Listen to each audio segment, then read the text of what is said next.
So the first step to create a skills-based organization is obviously to go and capture all these breadth of skills that you have in your organization. So it's about knowing the skills of every employee. And we help organizations do that in two ways.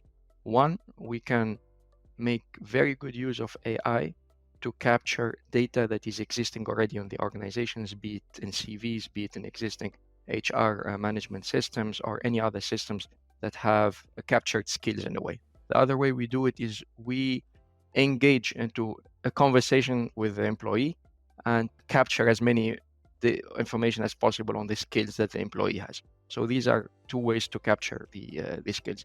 Now, before that, there is an essential step that needs to happen, which is probably the most important step.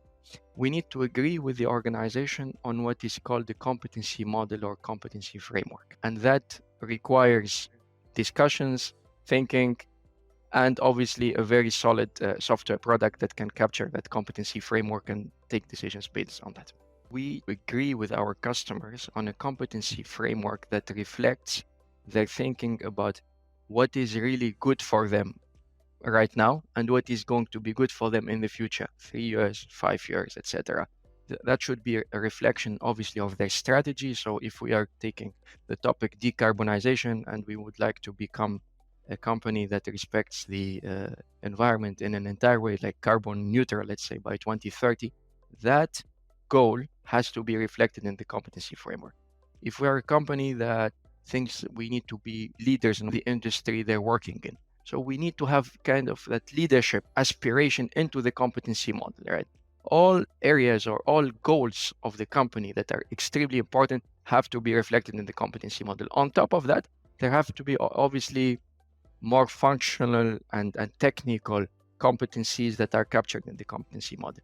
And the CEO, a CHRO has to be very comfortable with that. They would think, okay, if I have these competencies within my organization, then I can be competitive now, I can be competitive in the future. So it has to be really a reflection of the C-level thinking. So that is on the competency model. Now, what we try to do is capture the skills from these different sources of data. And most of the time, these are unstructured data. We call that in technical terms, meaning data that is not captured in databases, but in files. These can be, as said, CVs, it can be policies, it can be regulations, right? If we are working in a heavily regulated industry, we need to go capture data from these regulations and establish the competency model, but also a competency profile of every employee.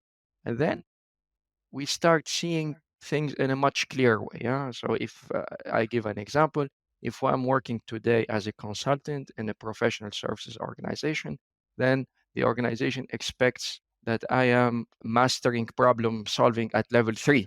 And if I only master problem solving at level 2, then we have identified a gap that needs to be closed. And then we would need to do something about it. Now, this is just to give an example.